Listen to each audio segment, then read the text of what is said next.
side with us. We have another news coming in from Israel. Israeli defense officials say the military operation against Iran was planned for months and the launch date decided weeks ago as tensions mounted. A senior Israeli defense source has added the strike was coordinated with the United States, underscoring close military ties amid the crisis between U.S. and Israel. Israeli defense officials said that the military operation against Iran was planned for months and the launch date decided weeks ago as tensions mounted. A senior Israeli defense source has added the strike was coordinated with the United States, underscoring the close military ties of U.S. and Israel amid the crisis.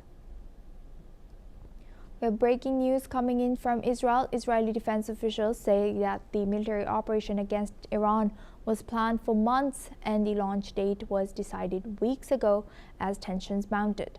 A senior Israeli defense source has added the strike was coordinated with the United States, underscoring the close military ties between the two amid the crisis.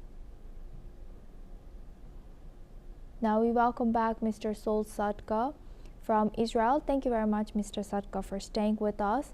Mr. Sadka, what's your take? As you know, we heard that Khamenei is apparently not in Tehran anymore, and also Israeli officials have said that this operation against Iran was planned for months and the launch date was decided weeks ago. So what was the point of the discussions that was held in Geneva?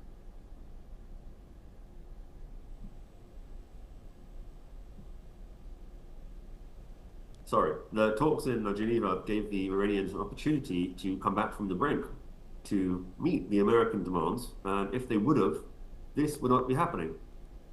And but they simply weren't willing. They had three demands on them. They had to give up their nuclear material and their nuclear program, and they had to limit their ballistic missile program, which was designed fundamentally to act as a terror weapon against the entire region, everywhere from Turkey to Egypt, to Iran, to Russia, to the entire Arabian Peninsula, as well as Israel, were inside the range of their terror missiles.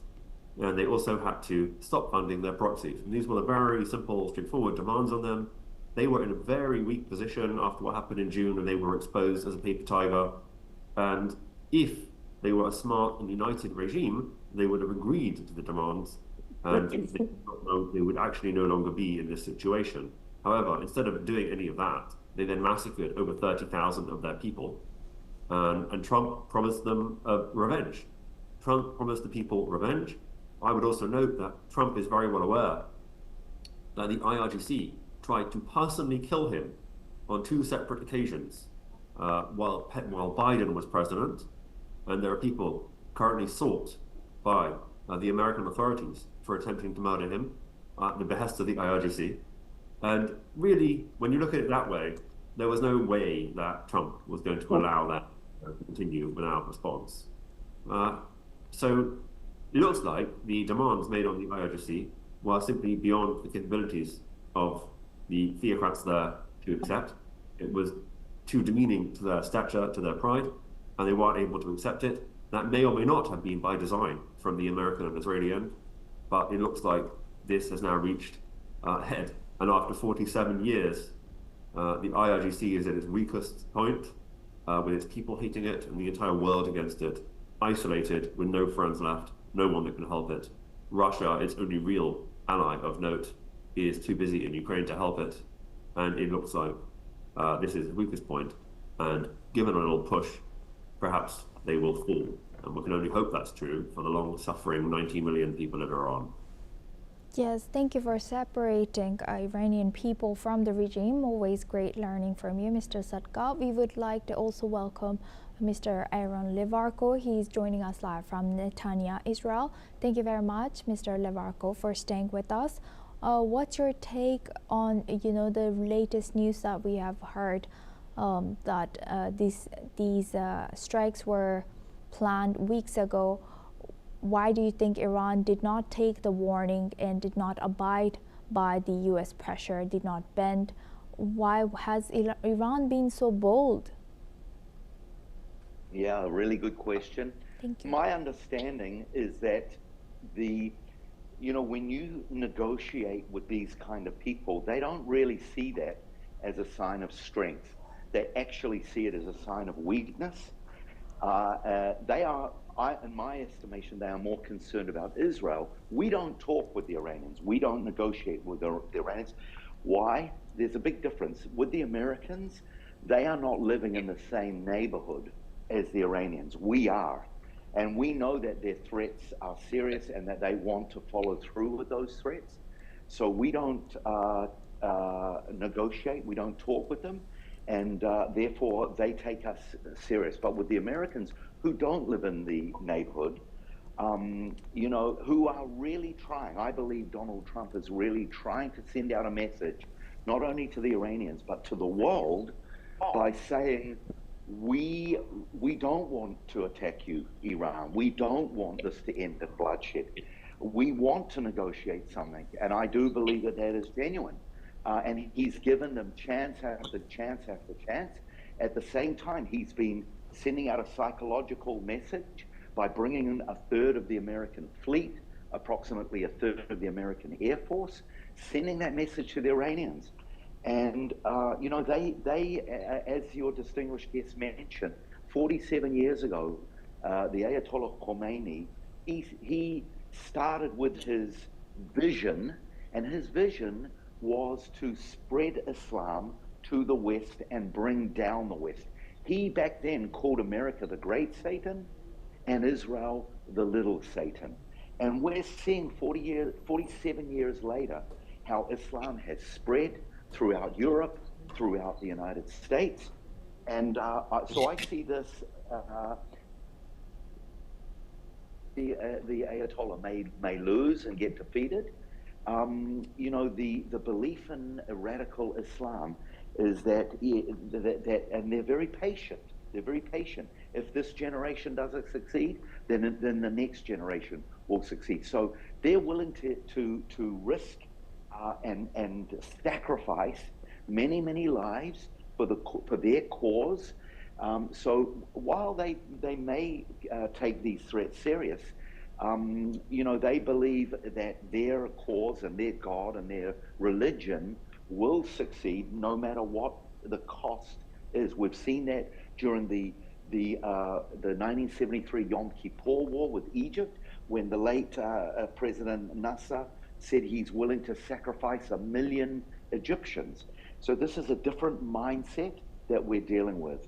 But I think as your guest said, they are isolated, the Iranians now. What we're doing right now is we are on edge because there are reports that perhaps the Houthis or Hezbollah will join in this fight with the Iranians. So there's those potential threats on those different fronts as well. Thank you very much, Mr. Levarko, for sharing that insight with us on NewsX World. Thank you very much for staying throughout. Now we have another news coming in from Iran. Several explosions have been reported in both eastern and western Tehran, with reports of Mehrabad airport being targeted.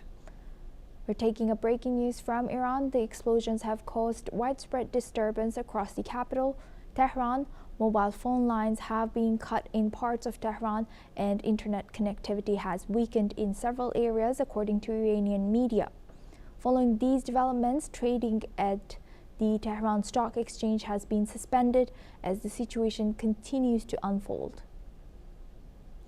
Now we welcome Mr. Yossi Cooper-Wasser. He's an Israeli intelligence and security expert, joins us live from Tel Aviv.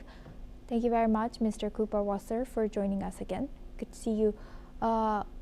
Hopefully you're staying safe out there. What more can you tell us about this developing situation from Israel? Well, we are in the midst of a war with Iran.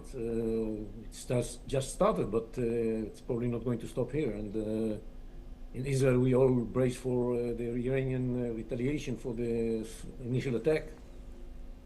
They have the ballistic missiles, of course, and other tools with which they can threaten Israel.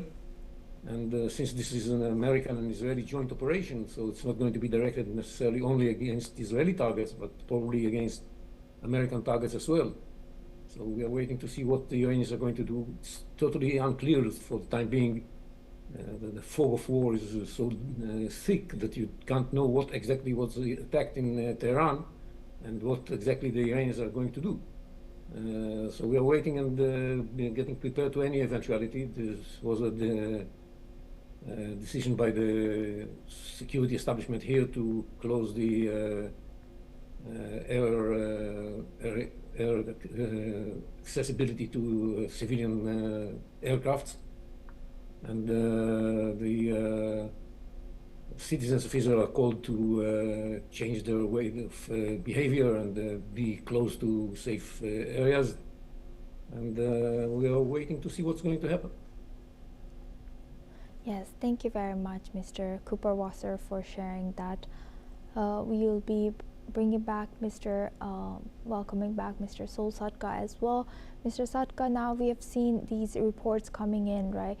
What more can you tell us about this developing situation?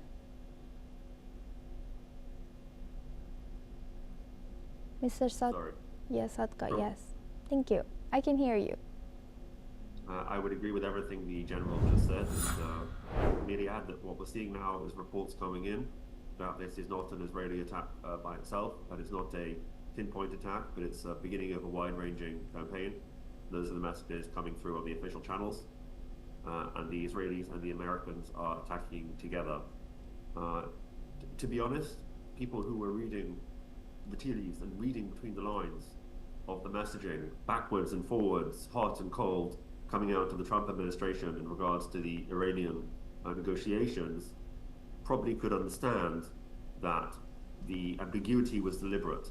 They were deliberately giving both sides hope that a deal was going to be made and not going to be made, because the critical issue for dismantling the Iranian threat was going to be to get them by surprise. The problem is, it's very hard to get people by surprise when you have a massive military buildup continuing in the background.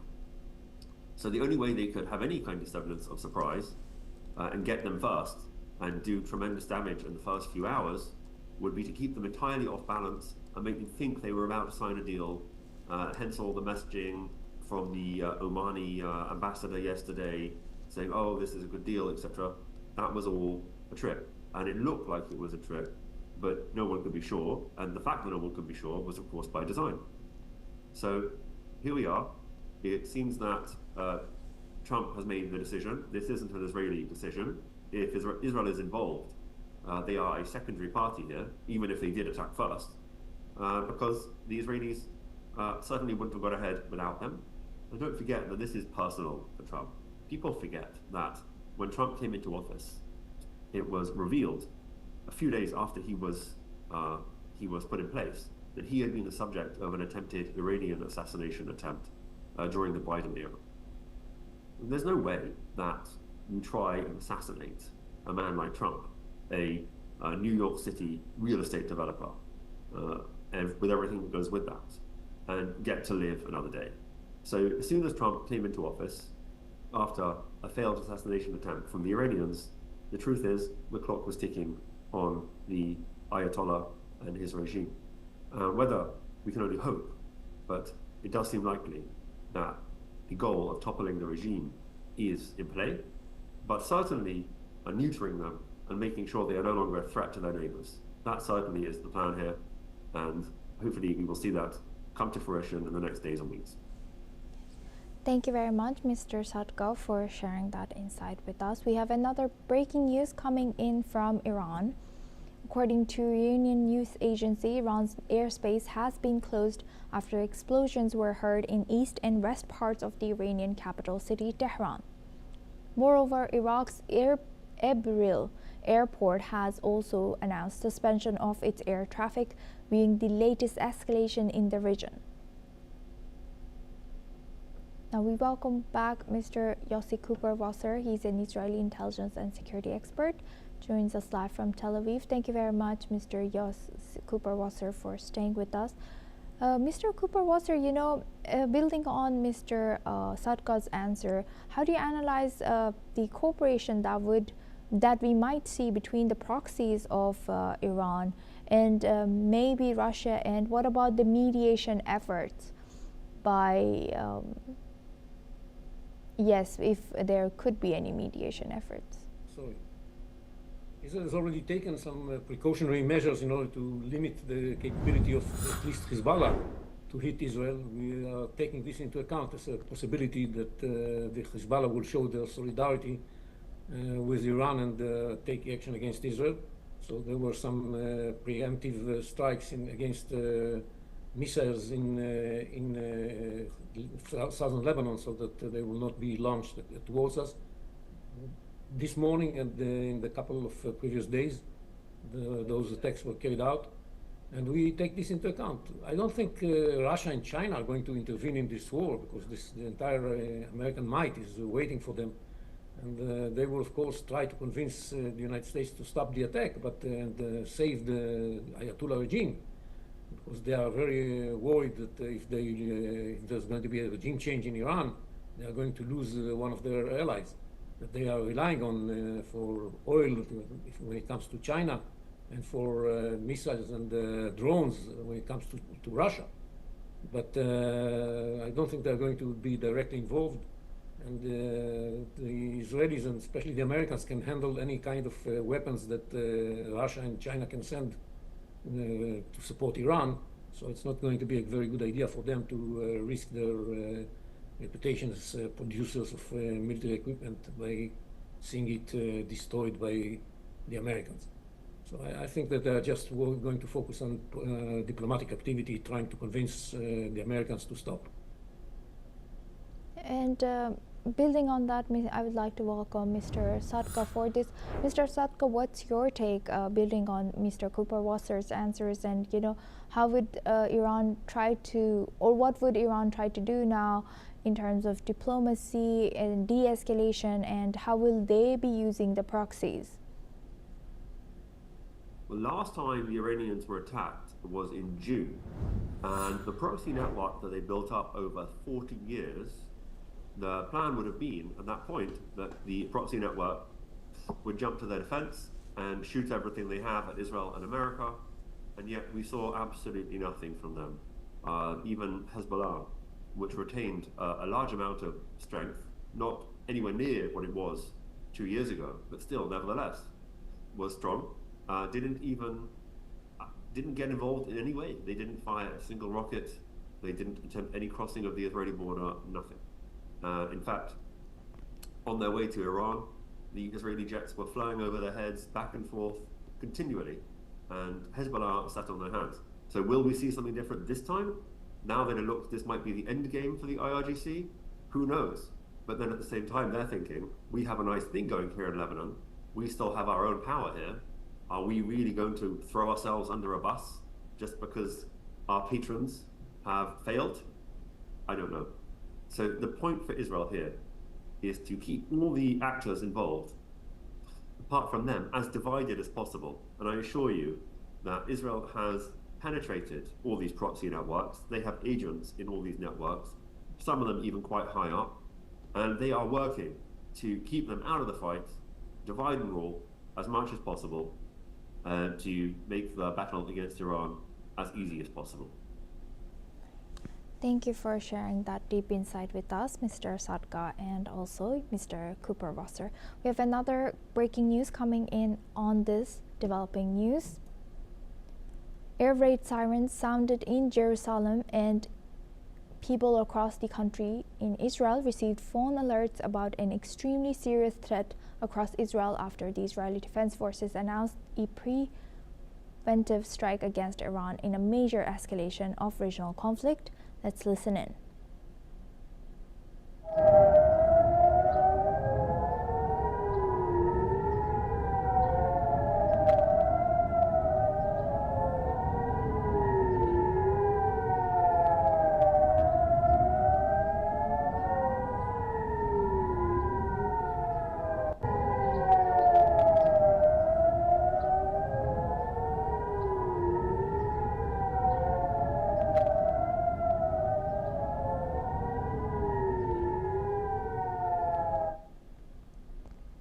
Now we welcome back Mr. Yossi Cooper-Wasser. He's an Israeli intelligence and security expert. Thank you very much, Mr. Cooper-Wasser, for staying with us. Building on Mr. Sadka's answer, if the proxies do have these Israeli intelligence among them, do you think that could be used so that these proxies don't attack Israel? No, I don't think so. This is not the element that would make the decisions go one way or another. They have a leadership, and this leadership is calling the shots. And of course, they listen to everybody, but I don't know that we have infiltrated their ranks so highly. We are able to collect good information about what they're doing, and that's why we were able in the last couple of days to hit some of their missiles that were prepared to be launched towards us. And we were able to do all kinds of other stuff. You all remember, I guess, the pager attack and some all kinds of other attacks that we carried out against the leadership, Hassan Nasrallah and others. So we have good information, but it doesn't mean that we affect the decision making. And we have to be anyhow prepared for any eventuality, and still have enough missiles to launch in our direction. So we have to be prepared and protect ourselves against any kind of threat. It's not only Hezbollah in the north, in Lebanon, it's also the Houthis in Yemen. We are aware that they can launch missiles in our directions as well. So we have to be prepared to all the eventualities. And mainly the possibility of the Iranians themselves launching heavy long-range missiles that we've seen in June. They still have many of them. They've produced quite a few since June. And we have to be prepared to face this threat as well. Yes, thank you for highlighting that. We have now another breaking news coming in. The Pakistan Foreign Office has issued an urgent security advisory as of today, 28th of February. Following recent Israeli military strikes on Iran, all Pakistani nationals are strongly advised to avoid non-mandatory travel to the country. Citizens in Iran are advised to exercise extreme caution and stay away from military or security installations. Additionally, the Pakistan Foreign Office has urged citizens to minimize all non-essential travel within the country, as well as maintain regular contact with Pakistani missions for safety updates. We have another breaking news coming in. U.S. officials say the current Israeli strike on Iran is expected to be far more extensive than last June's U.S. attacks on Iranian nuclear facilities. Meanwhile, Israeli defense officials say the military operation against Iran was planned for months and the launch date decided weeks ago as tensions mounted. A senior Israeli defense source has added the strike was coordinated with the United States, underscoring close military ties amid the crisis. Now we welcome back Mr. Sol Sadka from Tel Aviv for this. Thank you very much, Mr. Sadka, for staying with us. Now, how do you analyze the current proximity or the cooperation between U.S. officials and Israeli defense officials? How do you think this, the situation that's unfolding and the warning that's been given, by U.S. or Israel that this time is going to be bigger than the last time, the attacks last year? What's your analysis? Oh, certainly, it's going to be much bigger. There's not even a question. The goals of this mission, if what they're saying is true, is far more extensive. The goal is to ensure that Iran no longer has any kind of missile program, and the remains of its nuclear program that are currently buried are essentially totally destroyed. The Israelis could have finished that mission in June, but they did not. And the reasons why they did not are mysterious. Trump didn't want them to continue. Trump didn't want the war to continue for a long time because of domestic pressures, perhaps. Or there are other people that say the reason that the mission was suspended after just 12 days with the Iranian ballistic missile program still extant was because the war could have continued, but there were insufficient numbers of interceptors to protect Israel from further retaliation. So these things are possible, but going forward in the next couple of days and weeks, the absolute critical moment we have to realize is right now. What's being done in Iran right now and over the next 24 hours is what will make this mission either a complete success or less of a success or a failure. The critical thing is, as fast as possible, to dismantle the Iranians' remaining air defense and neuter their offensive capabilities, to bring them to the point where they can only fire off ballistic missiles in small volleys and not in large volleys. If the Iranians can only fire off missiles in small volleys, groups of 20 or 30, as they were towards the end of the war in June, then that will really not pose much of a significant threat to Israel or American bases in the region. If, however, they are able to get off volleys of perhaps 100 rockets at a time, even though they really can't do that many times, that poses a much greater danger. And preventing that from happening is what the Americans and Israelis are going to be working towards, because only when the Iranians fire off missiles in large volleys are they able to overcome, in significant sense, the existing air defense that Israel and America has all over the region. Thank you very much, Mr. Sadka, for sharing that deep insight with us. We have another breaking news coming in from U.S. U.S. officials have reportedly shared that U.S. strikes have been launched at Iran by air and by sea. In the recent weeks, we have seen that U.S. has been building up its military presence in the Middle East region, which included 2 aircraft carriers and 3 guided missile destroyers. We have another breaking news coming in from Israel. Yair Lapid, leader of the Israeli opposition, has reaffirmed the strength of the unity of the Israeli people and their military forces. In a public statement, Lapid has highlighted that both the Israeli Defense Forces and their IDF, the Air Force, remains strong with the nation's power supported by its global allies. Lapid has stressed that in times of crisis, there is no political divide, only collective support for the IDF. His comments aim to emphasize national solidarity amidst the ongoing challenges. We have breaking news coming in from Iran. Explosions were heard in northwestern Iranian city of Tabriz after the Israel Defense Forces announced a preventive strike against Iran in a major escalation of regional conflict. Now we have another breaking news coming in from Iran, coming in from Tehran. It says that long queues are being observed at gas stations in the capital city, with many people reportedly leaving the city in an attempt to move to safer places.